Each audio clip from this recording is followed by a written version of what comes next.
right, guys, what is going on? This is episode 574 of the First and Frame Rate Show. I am VF Baller.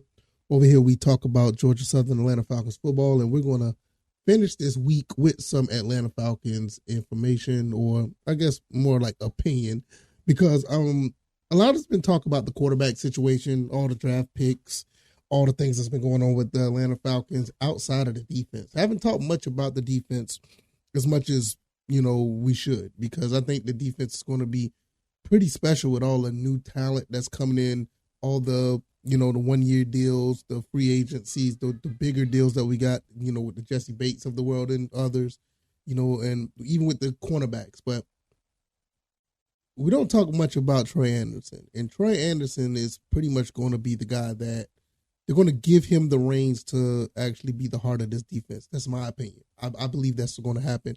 I believe that Troy Andersen is kind of like in the same realm as what Desmond Ridder is on the offense. The offense is basically, catered around Desmond Ridder with all the talent. So Desmond Ridder, basically is destined to be good. He's destined to have some good numbers. He's destined to do some great things.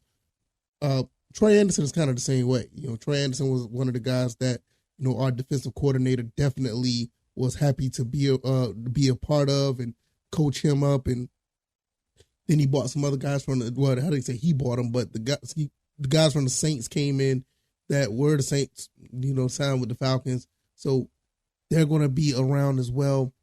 This defensive coordinator is pretty much locked in on that front seven. And you have a guy like Troy Andersen, who's young, second year, just like Desmond Ridder. He's going to be the nucleus of that defense. He's going to be the heart of that defense. We're going to talk about that. I'm going to give you my thoughts and opinions on that. And I'm going to let you guys know why I feel that way. If this is your first time here, welcome. I can be found on YouTube and Rumble. I'm also on Spotify, Stitcher, Apple, and Google Podcasts. I want to thank you guys for a phenomenal week. This has been a great week for viewer and listenership. You guys have been amazing. I cannot thank you guys enough.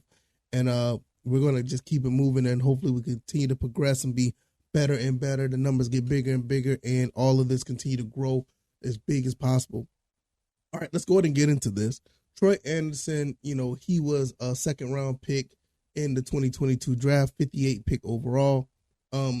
Pretty much, he was drafted prior to Desmond Ridder, because, Desmond Ridder was a third-round pick, but we didn't think much of anything when we picked him because he was like a Swiss Army knife. He played quarterback, he played fullback, he played linebacker. He did a lot of things. And they set him into the linebacker position with him and Rashaan Evans. You thought that was going to be a pretty good tandem. Michael Walker, whatever the case may be. We did not re-sign Rashaan Evans this past offseason. But Troy Andersen was definitely the guy that was targeted when our defensive coordinator came in. And it's going to be really interesting to see how he is used, because he's very, very, talented. He's very athletic. He can do a lot of things. He can run. He can tackle. He can cover space.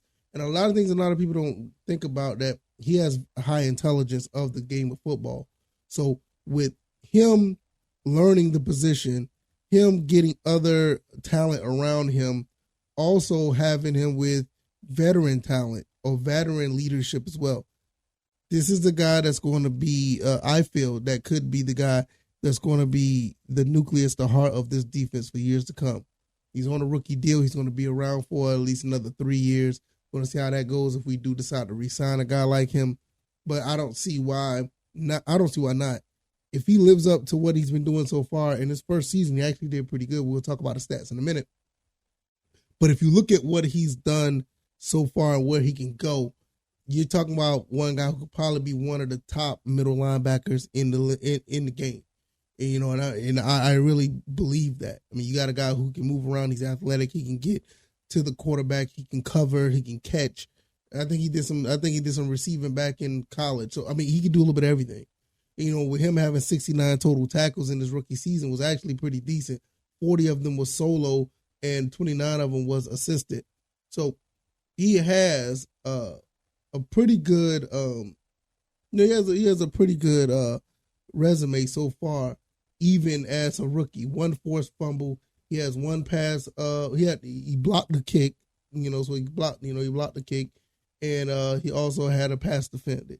So you got a guy here who actually can do some things. 6 stuffs throughout the season. I guess a stuff is basically You stop somebody at the line of scrimmage when they're trying to get somewhere. Make sure they don't get anywhere. I guess that's a new stat that they're holding up now at ESPN. I don't know. It's kind of it's interesting, but nevertheless, you got a kid here that's basically on the same plane as Desmond Ridder, getting talent all around him, just like Desmond Ridder. And both of these two guys are going to kind of be intertwined with each other when they go on throughout their rookie contracts. You're going to see if these guys are going to develop to elite status. A lot of people sit here and want to think that Desmond Ridder is not going to be that guy, and you're entitled to your opinion, but I think he's in a really good position to do some things. And at the end of the day, no matter who your quarterback is, that's what you want. You want them to be in a position to have enough weapons around him to do some things productive. You don't want him to be laid out there high and dry or whatever the case may be, regardless of how you feel about him. Same thing with Troy Andersen. He has guys like Calais Campbell, David Adamaya. He has other linebackers like Caden Ellis. You got other guys that's basically around him that's going to be able to show him the ropes as far as what to look out for, what you may not know. Whatever the case may be, Jesse Bates is going to be down there helping him with the, as safety that comes down. So we got some talent here that could show him some things. And not only that, they're going to rely on him to actually get that knowledge and use it so they can be directed and redirected on the defense. I think that's something that's very, very, very important, especially for a Mike linebacker. It's something that I'm not going to say you can't teach or you can't coach, because I'm pretty sure you can, but that's something that's very valuable with a young you can say a young quarterback of the defense or a young linebacker. I just think at the end of the day, you go back and look at what Arthur Smith is doing. You go back and see what Terry Fontenot and them is doing. Hell, you can look at Kyle Smith. Like I said, I've been raving about Kyle Smith ever since I heard that press conference. And when you look at what these guys are made of and what they're trying to implement in this team and what they're trying to put on the field, you're starting to see a change. You don't see the old 28-3 Falcons. You don't see the old Bobby Petrino or the Jim Mora Falcons or the Dan Quinn Falcons. You see a big shift into what you've seen before. And I think a lot of people see it. Excuse me. But some people just don't want to admit it. They don't know how to admit it. They don't even know what to say. They don't know how to feel about it. There's been so much doom and gloom with this franchise. I understand it. But at the end of the day, you always have to look at it from you got to look at it from the perspective that it's given.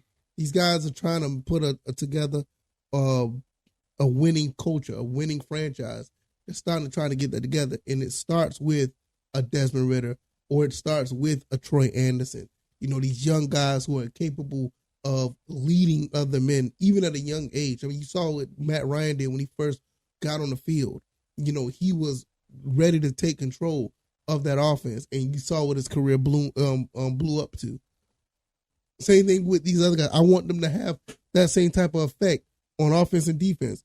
Especially, I kind of lean more with Troy Andersen on this, that I want him to do that, because our defense has never really been like super duper stout. We had some decent defenses back in the day. Got some fairly good ones. But I think with a guy that is versatile as Troy Andersen, I think I said Troy Smith earlier, I'm sorry. A guy as versatile as Troy Andersen, you're going to get a guy that can absolutely see things that other people don't see. A guy that can cover all over the field. A guy that's able to lead other guys to be the best they can be. See things on offense, to see things that the offense is doing that other people may not see, and he call it out. Because he has, from what I hear, he's a very intelligent, football player. So those are things you want to look for. And like I said, with what he has, and I'm always going to bring it back to Desmond Ridder, because like I said, he's going to be the leader on offense. And I think Troy Andersen is going to be the heart of the defense. And you're going to see two guys elevate themselves to be a couple of prominent players in this league. Hopefully that happens. That's what I think that could happen.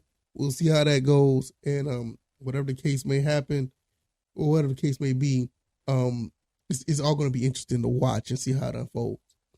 If you like this commentary, hit the like button, share this podcast, subscribe to the channel if you haven't already. Let me know what you guys think. What do you think about Troy Andersen? What do you think, him being the heart of the defense? Is that possible? Do you think that's something that could happen? Do you think that could be a situation where he's just going to be a cog in the defense and somebody else going to take that place? What do you think? I think with the the leadership that or the veteranship that's around him, I think they're going to try to mold him into that type of player, just like with Desmond Ridder. They got him wanting to be QB1, and they putting all that talent around him. So let me know what you guys think. I'm going to get up out of here. I can be found on YouTube and Rumble, also on Spotify, Stitcher, Apple, and Google Podcasts. Check out the website, firstandframerates.com. And you can also follow me on Twitter at VFBaller. Over there, I talk about things that don't make it to the show per se. And sometimes I throw a little bit of other things on Twitter as well. So, all right, y'all, I'm going to get out of here. You guys enjoy the rest of your weekend. Have some fun. Enjoy your family. Enjoy your time with your people. It's all good. And I will see you back here on Monday. Unless some breaking news happens throughout the weekend, I'll put something up on the YouTubes or Rumble. All right, y'all. I'm going to get out of here. Y'all take it easy, and y'all be blessed. Peace.